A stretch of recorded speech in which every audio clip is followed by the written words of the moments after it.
Ahora le pedimos que la ingeniera Viviana Blanco pueda acercarse hacia el escenario. Les contamos que desde Buenos Aires, Viviana es ingeniera agrónoma, trabaja desde el año 2003 en la Unidad para el Cambio Rural del Ministerio de Agroindustria de la Nación, UCAR. Su tesis de maestría fue acerca de la importancia del enfoque de género en el conocimiento y valoración de la agrodiversidad en agroecosistemas de la agricultura familiar del NEA, una mirada desde la agroecología. La exposición que nos trae en el día de hoy Viviana es sobre la situación de las mujeres rurales en Argentina y bueno, ya le damos la palabra a ella. Como les decía, yo trabajo en el Ministerio de Agroindustria desde hace muchos años, específicamente en una unidad que es la Unidad para el Cambio Rural, que tiene como objetivo la coordinación de la ejecución con financiamiento total o parcial de los organismos internacionales. Estos programas son son programas específicos de atención al desarrollo rural con inclusión. Lo que queremos presentarle hoy es cómo es la situación desde nuestra perspectiva de la mujer rural hoy, y para eso nos basamos en un reciente publicación que analiza la situación de las mujeres jóvenes y sus oportunidades de trabajo y perpetuación dentro del área rural y fuera también. Por otro lado, estamos analizando todo el material que nosotros contamos a partir de la ejecución de estos programas desde hace por lo menos 13 años. Y por último, lo que queremos presentarles es un análisis, por supuesto somero, crítico además, sobre las políticas públicas y aquello que nos falta todavía para una verdadera transversalización del enfoque de género.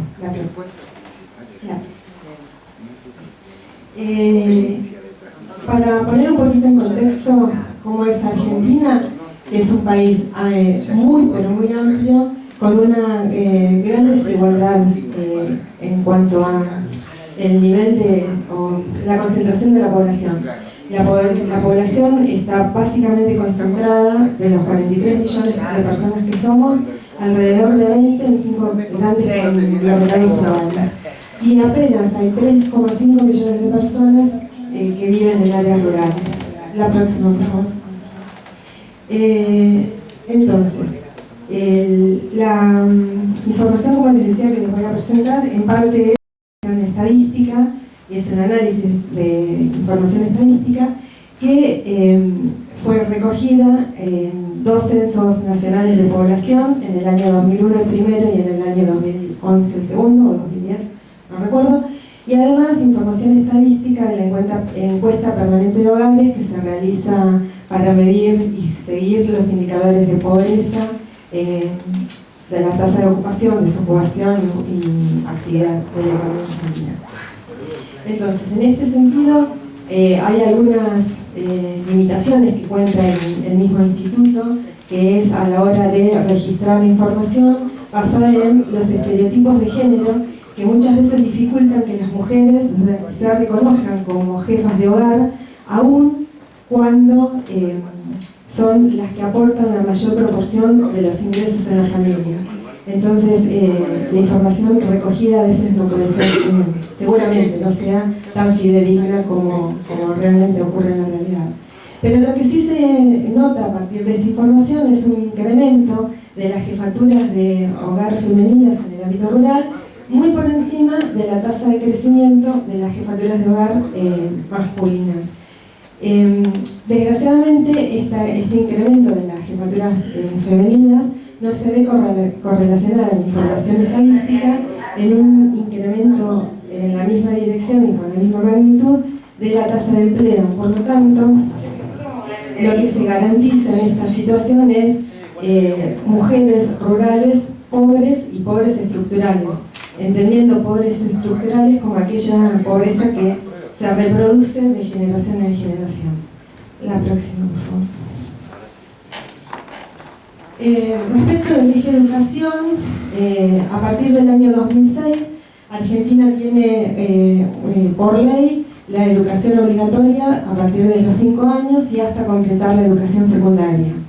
Esto se vio complementado con un aumento de la oferta educativa en todos los niveles, y los resultados a nivel de intercensal entre los dos periodos, el 2001 y el 2011, indican que si bien hay una brecha bastante grande todavía entre la terminalidad educativa de las mujeres urbanas y varones urbanos con respecto a las mujeres y varones rurales, sí se ve un incremento muy interesante por parte de las mujeres rurales en cuanto a terminalidad educativa. La siguiente, por favor. Algunos datos solo para indicar cuál es la diferencia. Hay una diferencia de 20 puntos, 24 puntos entre la cantidad de mujeres, el porcentaje de mujeres que terminan la secundaria en las áreas urbanas y las mujeres que terminan la secundaria en las áreas rurales. La próxima, por favor. Y acá vemos una diferencia manifiesta entre la terminalidad entre varones y mujeres, que se da por el mismo motivo, que es el trabajo.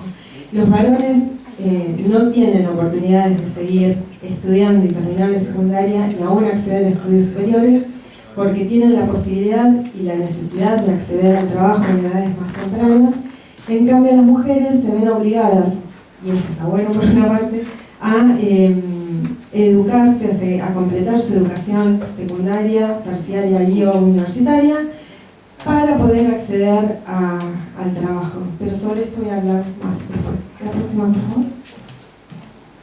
Esto es simplemente, y a modo ilustrativo, un gráfico de AMEBA para mostrar dos cosas. Una es que Argentina, desgraciadamente, todavía está muy lejos de la terminalidad completa en todas las provincias que la integran, tanto en las áreas urbanas como en las rurales, pero queda gráficamente mostrada ahí la diferencia, la brecha que existe aún todavía entre el área rural y el área urbana. La próxima, por favor.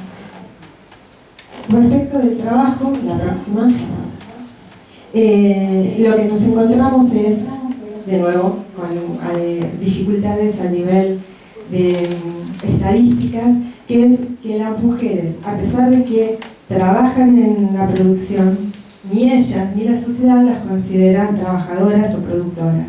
Las mujeres se definen como amas de casa, como que no trabajan, como que solo ayudan, que el que trabaja es el marido o el hijo si está, pero que ellas no se identifican, y desgraciadamente la sociedad tampoco, en este caso el Estado a través del Instituto Nacional de Estadísticas tampoco, y las agrupa dentro del sector de inactivos,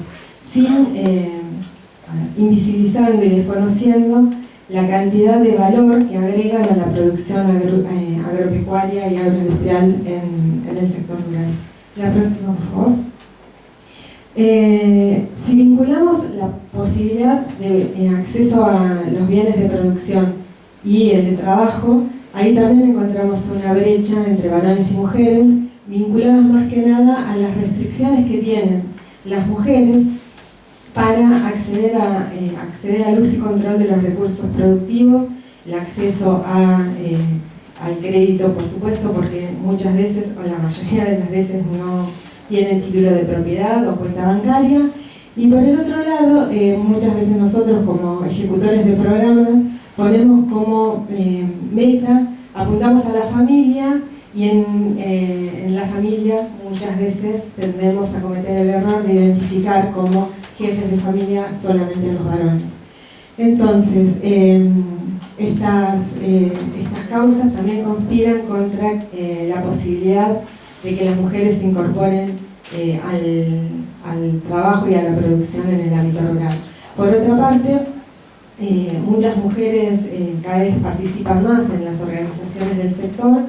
Sin embargo, esa participación tampoco se ve reflejada en los cargos de conducción, y eso es otra brecha que también se ve muy claramente y muy vinculada a la ausencia de servicios de atención, de guarderías y demás, que muchas veces, para que las mujeres puedan participar, deben solicitar colaboración en hijas mayores u otros familiares. Como resultado de todo esto es que las mujeres jóvenes buscan diferenciarse de la que hacen sus mamás y sus abuelos. La próxima. Bueno, solamente un dato como para mostrar las brechas de género en el acceso al trabajo. El máximo que se ha registrado en jóvenes es jóvenes ocupados, ¿no? La tasa de empleo, es de 84,5 varones urbanos. Y el mínimo valor registrado en la tasa de empleo es de 37,7 mujeres rurales jóvenes, con una brecha de 47% casi, aproximadamente. La próxima. Y esto es solo también un gráfico para mostrarles. Las barras azules indican por región la tasa de ocupación de los varones, y como ven, aún los varones jóvenes rurales tienen más posibilidades de trabajar que las mujeres urbanas y las mujeres rurales, ambas con más alta calificación que ellos. La próxima. Muchas gracias. La próxima. La situación de las mujeres y la migración. Todo lo mencionado hasta aquí, obviamente, explica en parte la expulsión del campo que estamos realizando de las mujeres y de las mujeres jóvenes en particular. La migración que se da es una migración rural-urbana, pero también dentro del área rural pasan de las áreas dispersas a las agrupadas. Y lo que se detecta a través de la información censal es una amplia, una fuerte, cada vez más masculinización del campo. La próxima. Esto sumado a problemáticas estructurales y microsociales muy asociadas a su vez a lo económico productivo, que tiene que ver con el achicamiento de las parcelas a través de la división de sucesiones por fallecimientos de los padres y los abuelos, el corrimiento de la frontera agrícola que va cambiando el uso del suelo, y la falta de oportunidades laborales también ayudan mucho a la migración de las mujeres en el campo. Y por supuesto la búsqueda de mejores servicios, sobre todo de educación, cuando estas son mamás o cuando están en etapa de formación, que necesitan ir a áreas urbanas para completar su formación. Resumiendo, por favor,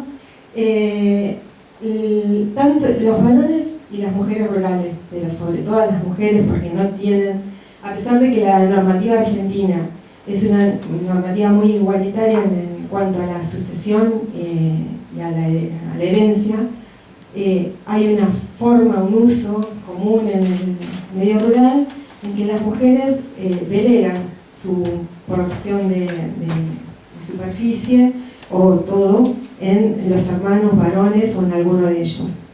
Entonces se hace muy difícil para las mujeres pensar un futuro autónomo desde lo económico en las áreas rurales. Por lo tanto hay como una, dicho por ellas mismas, una naturalización del destino de emigrar. Irse para ellas es inevitable. La próxima.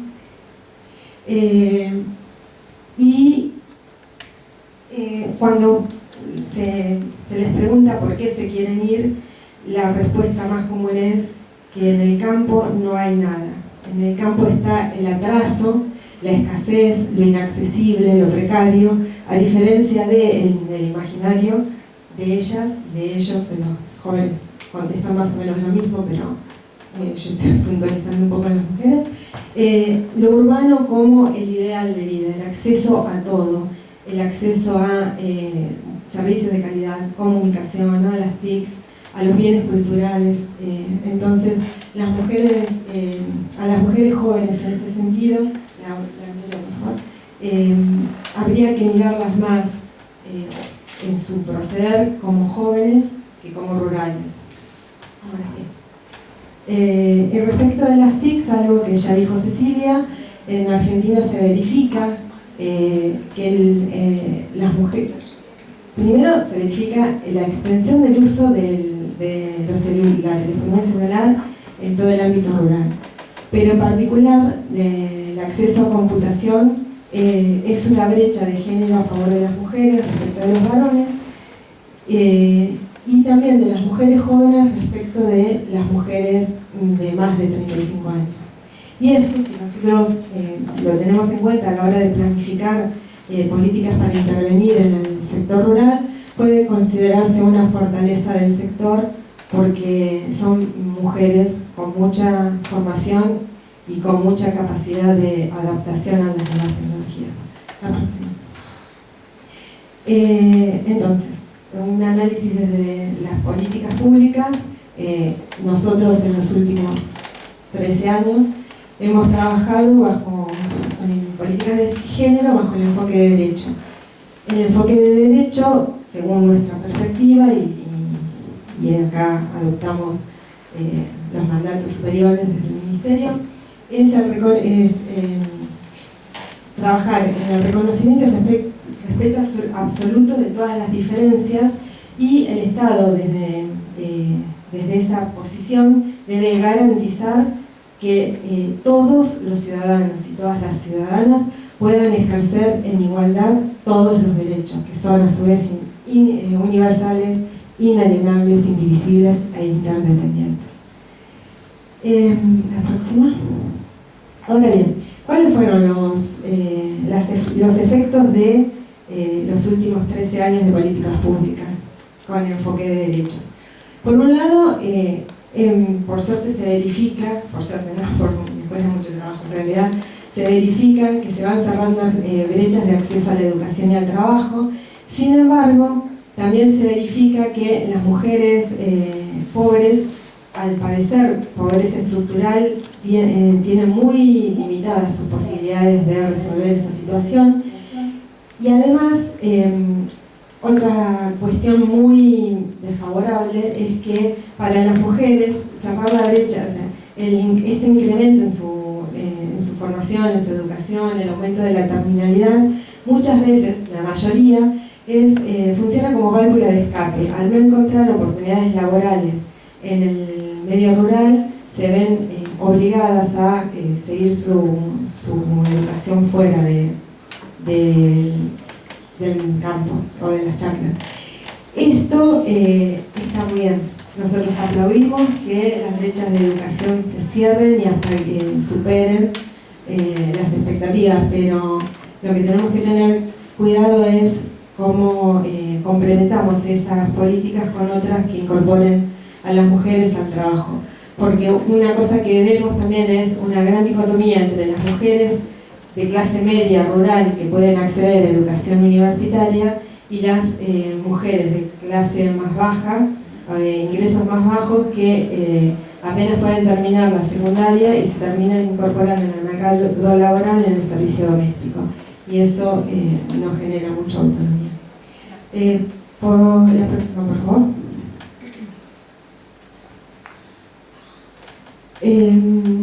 Bueno, de igual manera lo que vemos es que si bien se han achicado algunas brechas, todavía falta mucho para que las mujeres puedan tener las condiciones parecidas de vida en cuanto a acceso a servicios de calidad a las que se encuentran en las zonas urbanas. Por lo tanto, el campo no es una opción para ellas. La próxima. Entonces nos preguntamos cómo es posible que si nosotros trabajamos y ponemos mucho empeño, mucho compromiso, mucha militancia en esto de trabajar por los derechos de las mujeres, nos encontremos en esta situación. Y la respuesta, una esboza respuesta, es que primero el tema de género en el medio rural todavía no está ampliamente difundido en la agenda pública y mucho menos en la agenda institucional. Por otra parte, las políticas de género hasta ahora han ido a resolver necesidades prácticas y, insistimos, eso es muy bueno. Resolver la pobreza, resolver las cuestiones del hambre, las cuestiones del acceso a servicios, sobre todo los educativos, es muy bueno como política. El tema es cómo hacemos para que eso también se transforme en una posibilidad de que las mujeres puedan cambiar su posición en la sociedad y en la relación con los varones. Por otra parte, lo que vemos es una convivencia de enfoques institucionales que tratan el tema género-mujer, que es muy diversa. Y a veces hasta estamos aplicando todos los enfoques juntos y eso quizás no está mal. Lo que está mal es hacerlo sin intención. O sea, si nosotros tuviésemos la intención de trabajar con enfoque de mujer en el desarrollo, género en el desarrollo, empoderamiento o transversalización, sería genial, porque podríamos usar cada una de las herramientas que estos enfoques nos dan según la ocasión. El tema es cuando lo hacemos sin saber que lo estamos haciendo, y eso a veces pasa también. Por otra parte, esto, ¿no? Que las políticas suelen estar desarticuladas y en muchos casos generar resultados contradictorios, como esto que les decía de la educación. Está muy bien, pero lo que no les estamos dando a las mujeres jóvenes rurales es la posibilidad de que esa educación, digamos, que tengan la opción de ejercer lo que aprendieron en el medio rural. La próxima. Y entonces un poquito con lo que falta, y acá tomo también lo que decía la compañera de Bolivia, es fortalecer las capacidades institucionales para una verdadera y completa transversalización del enfoque de género. Entre otras cosas, nosotros aspiramos a que en algún momento bastante cercano tengamos presupuestos sensibles al género. También se requiere la articulación interinstitucional con otros ministerios para la generación de infraestructura que permita tender puentes de comunicación y de transporte entre las áreas rurales y las urbanas, con buenos servicios de comunicación y de salud. Por otra parte, es un reclamo de toda la juventud cada vez que trabajamos con ellos y ellas en el medio rural, la imposibilidad que tienen hoy, la limitación para acceder a los bienes culturales. Entonces esa es otra de las políticas que deberíamos llevar a cabo en esta relación interinstitucional. Y bueno, fundamentalmente promover políticas de acceso a los recursos productivos, entre otros la tierra, pero también el agua, el acceso al crédito, a la asistencia técnica. Y promover a través de acciones afirmativas la participación de las mujeres, no solamente en las organizaciones, sino fundamentalmente en instancias de conducción y representación. La próxima. Concluyendo, estamos frente al desafío de evitar que las políticas de género se vacíen de contenido, y en términos de dos académicas de Uruguay, Feinstein y Perrota, que hicieron un trabajo muy interesante sobre las políticas sociales con enfoque de género en Uruguay. Ellas plantean que a veces cuando no hay coordinación, cuando no hay estrategia, cuando no hay presupuestos sensibles al género, muchas veces las políticas públicas corren el riesgo de transformarse involuntariamente en funcionales al status quo. Y por último, eso, que sin mujeres líderes en el campo en el futuro.